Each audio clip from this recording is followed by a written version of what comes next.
Good evening, I'm Colton Hatley. Welcome to my video about Venn diagrams I've created.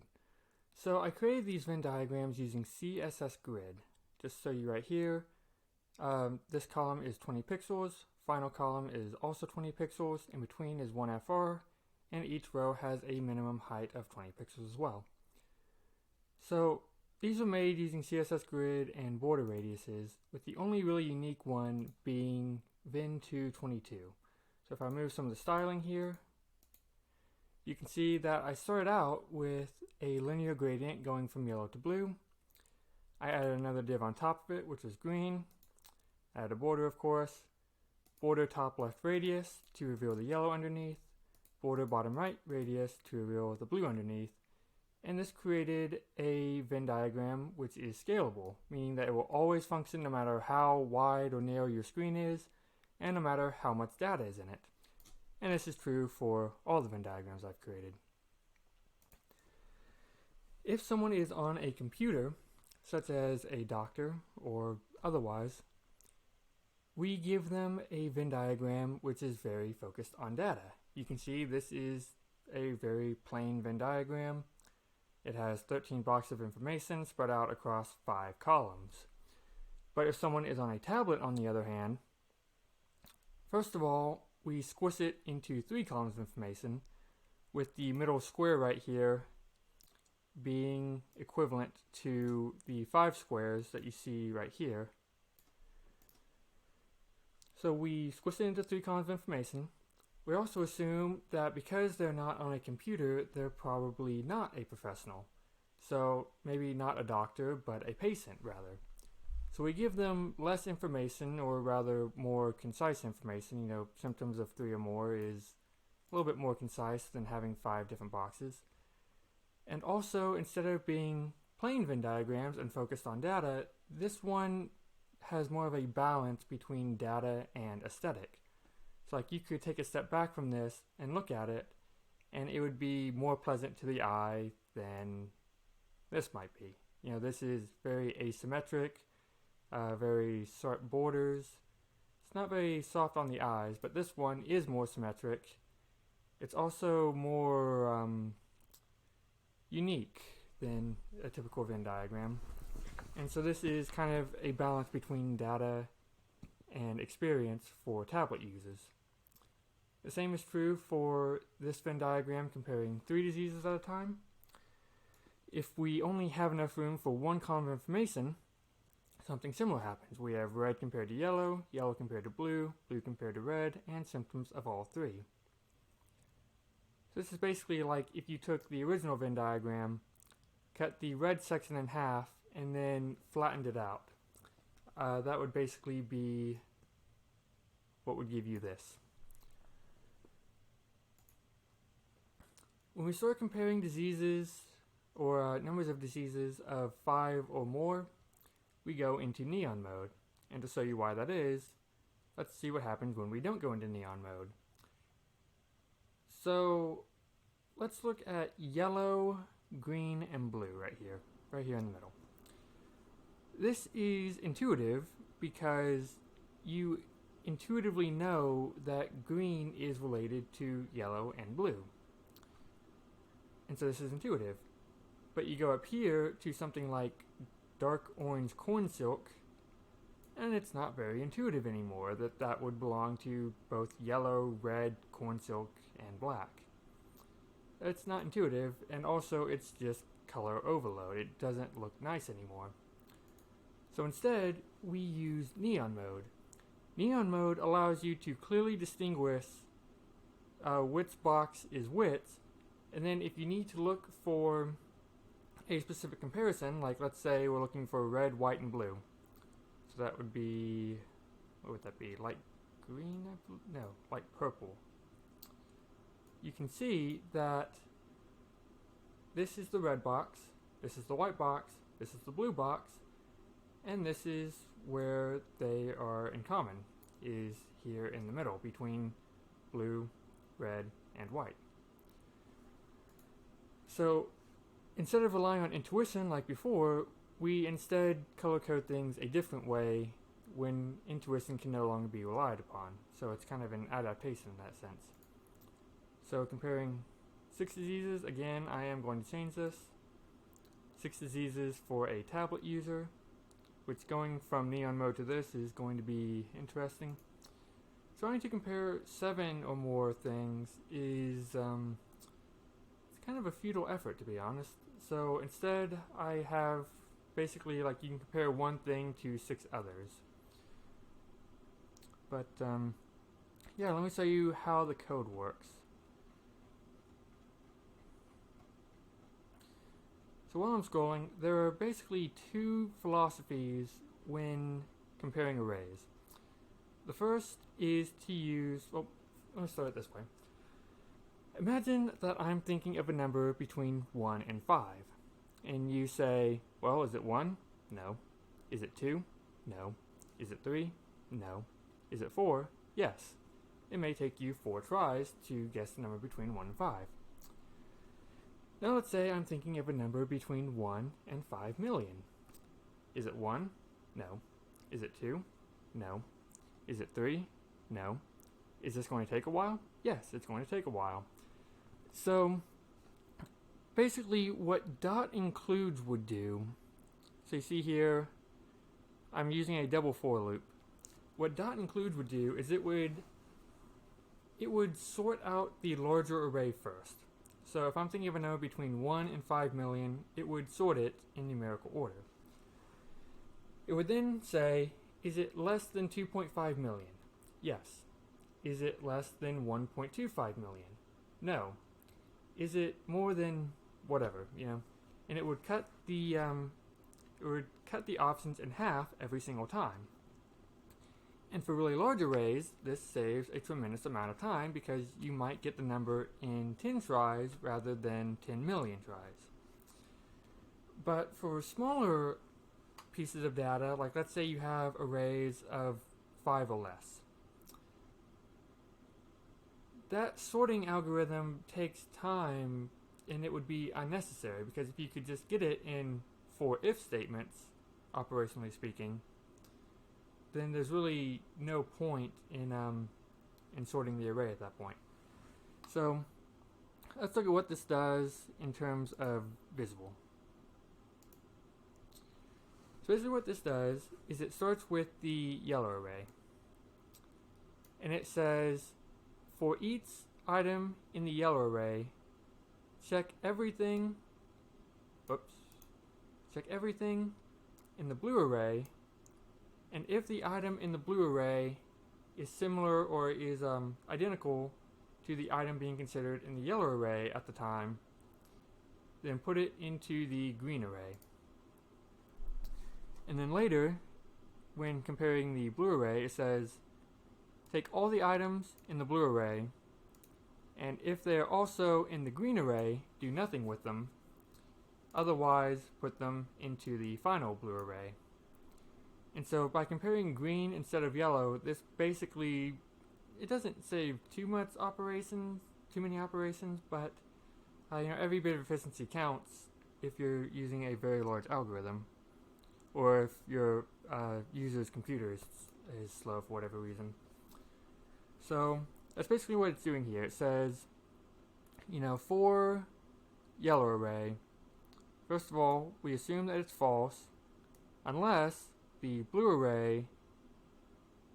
item in the blue array equals the one in the yellow array, in which case push it into the final green array, say that joint equals true, and break.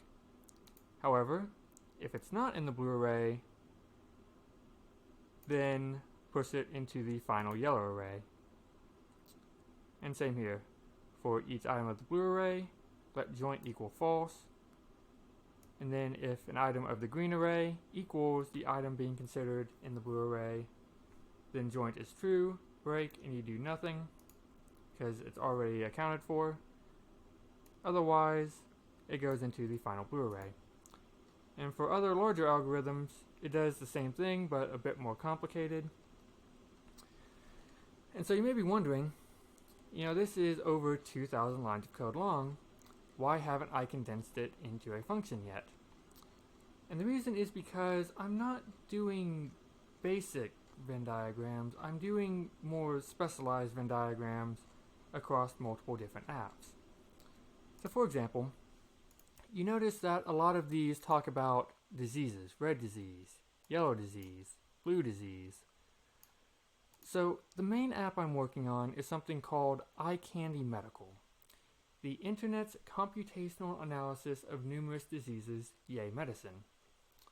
So just to show you a little bit, if I can find it.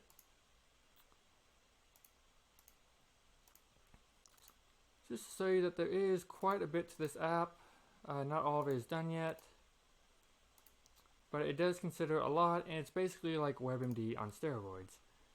And as its name implies, it compares numerous diseases at a time. So if a patient has, for whatever reason, they are suffering from 3 diseases at once, that's very complicated for a doctor to handle, for reasons we'll go into in another video. And so this is kind of an app to help with those patients who no one else is helping.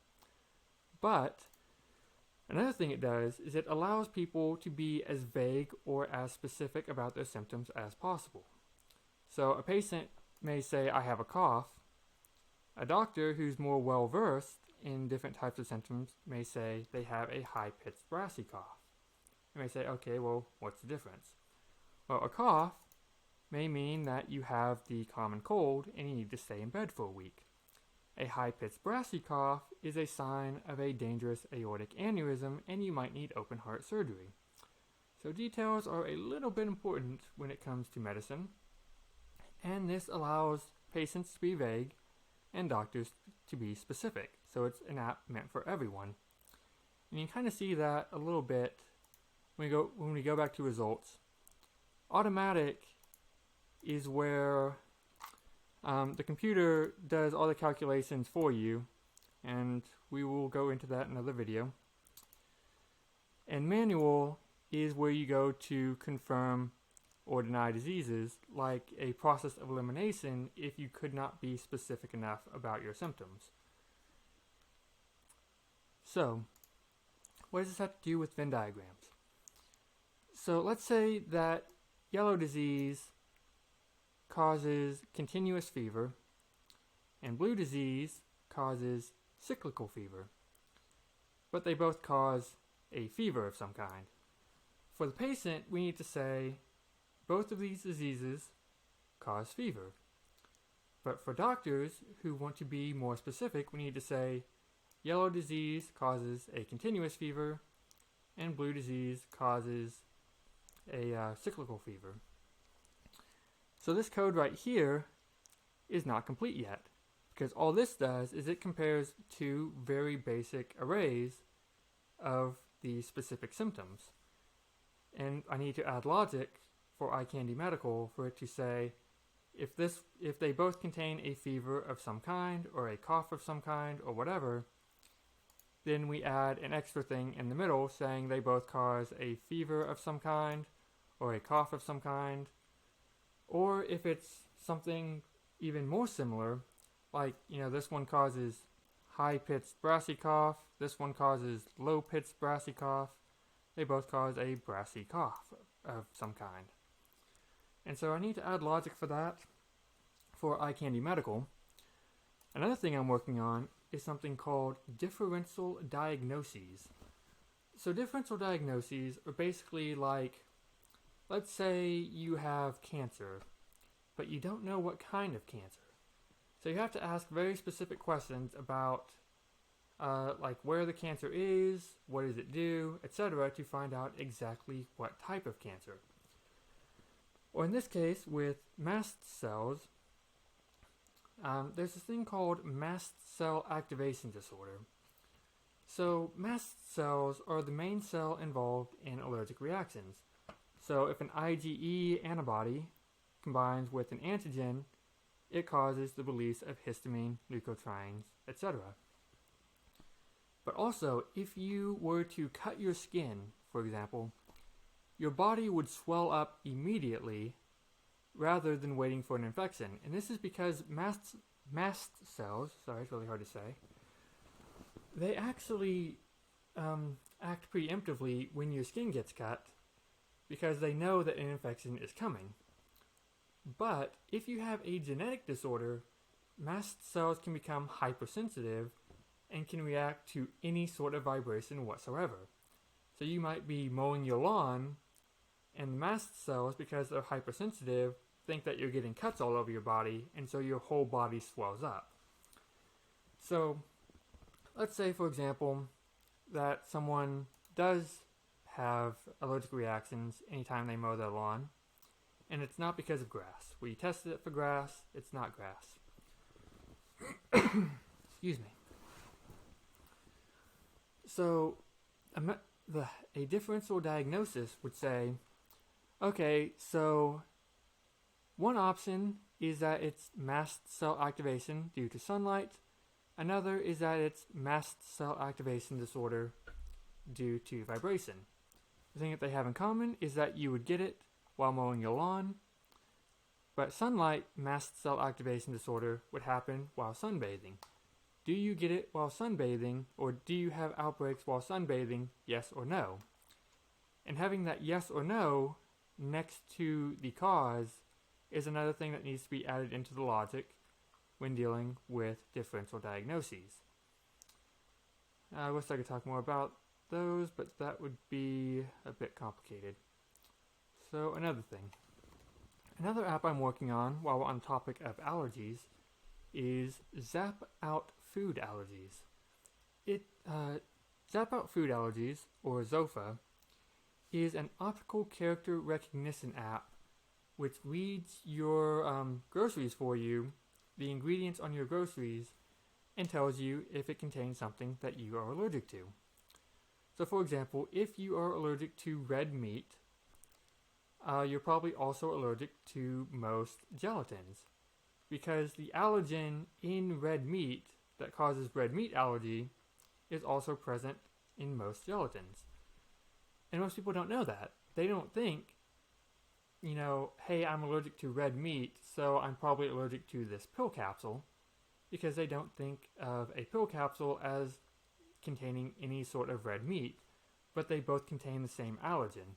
So for people who aren't fluent in allergies, or in allergens, I should say, Zap Out Food Allergies scans the ingredients, extrapolates out the allergens from each ingredient, and tells you if it contains something you're allergic to. But it also allows you to keep a food diary. So let's say that you had reactions to this meal and to this meal. And it says, these are the ingredients that the first meal had, these are the ingredients that the second meal had, these are the ingredients that they both had. That's not really good enough, though, because just saying, oh, they had ingredients in common, telling your users to just avoid all those ingredients is not really acceptable, because, well, you just don't want to do it, to be honest. You don't want to tell your patients, hey, just don't eat half of everything you enjoy, because that's just not good enough. So back to this. This is the Gell and Coombs, what is it called? Classification of hypersensitivity, yes. Gell and Coombs classification of hypersensitivity reactions. So, type 1 reaction is the most common. This is when you are allergic to a protein of some kind. Type 2 is when you are allergic to a glycolipid, and for now, let's just consider both of these, type 1 and type 2. So type 1 has a bell curve which starts immediately and peaks after 30 minutes. So it is considered to have a 30-minute reaction latency. Type 2, on the other hand, typically has a 6-hour reaction latency, which means that you could eat something at lunchtime and then have chronic pain or allergic reaction at 6 p.m. And so a lot of people often eat things at lunch and then blame the reaction on what they had at dinner time, right? So what ZOFA is going to do is it's going to ask the patient, what kind of allergic reaction did you have? What symptoms did you have? where on the timeline or when on the timeline did you have it, and it will use that data to determine whether you had a type 1, type 2, type 3, type 4, or one of the other mast cell activation disorder type things. One of those reactions. What kind of reaction did you have? And so if you had a type 1 reaction both times, it would say, okay, you had a type 1 reaction both times, so we are going to consider the proteins to be the suspects, because proteins cause type 1 reactions. These two, on the other hand, would have caused type 2 or type 3 reactions, and you reported having no type 2 or type 3, which means that these are safe, and maybe these are safe, and maybe, let's just say, these are safe, just as an example. And that way, the patient doesn't just have what ingredients they had in common, they also had these ingredients are common, but don't be fooled, these ingredients are safe. This guy is the one you should be suspect of, most suspect of. Also this guy and these guys.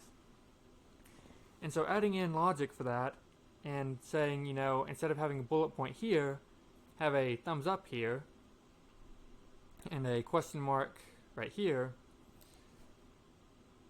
Yeah, you just need extra logic to kind of, so, like, it's not just that they have these ingredients in common, it's also they have these ingredients in common, which proves that these are safe and that this is probably dangerous. On the flip side of that, let's say that yellow meal caused a type 1 reaction and blue meal caused a type 2 reaction. Anything in the middle would then be safe, because if both meals contain the same ingredient, they would have the same reaction. So the protein in the middle would cause a type 1 reaction in both yellow meal and blue meal, but only the yellow meal caused type 1 reaction, which means that all the proteins in blue meal are safe, including the one that they have in common, which would be this green protein. And so that's another way that Venn diagrams can be used to, or another piece of logic that we have to add to our program and into these Venn diagrams. So eye candy medical, showing, you know, specific symptoms versus vague symptoms. Differential diagnoses, having yes or no questions. And then zap out food allergies, having all that extra logic we just talked about. Another thing might be education. So you might have to add extra logic to say, like, if you are planning to become either a front-end web developer or a back-end web developer, these are the classes that both degree paths have in common. So you should take these first whenever possible. But let's say that this class, or rather, let's say that this class is a senior level class. So let's say that you can only take it after you've taken calculus. Well, it should probably be on the bottom then, right? It should probably be somewhere down here, since it is one of the last classes you need to take. And it also needs to have a disclaimer next to it saying what exactly or when exactly it should be taken. Additionally, they should be objects, and you should have additional information telling you things like how much time it takes each day. Because if you can only take 4 classes during a semester, you don't want to take 4 classes that would each take 4 hours a day, because then you'd be spending 16 hours a day studying. So passing in objects rather than strings would make an education app different, and it would require additional logic, numbers instead of bullet points, and a whole lot of additional information. So the reason why I've left this kind of open-ended is to allow me to go in and add additional logic to it before condensing it for any given app. So because I am working on, basically only 3 apps, but each app does a whole lot. Because I am working on about 5 or 6 different use cases for this, I want to leave the code open so that I can customize it to each particular use case. And so this video is 25 minutes long already, so I think I'm going to cut it there. Have a good evening and Happy New Year's. Again, I'm Colton Hatley and I am available for hire.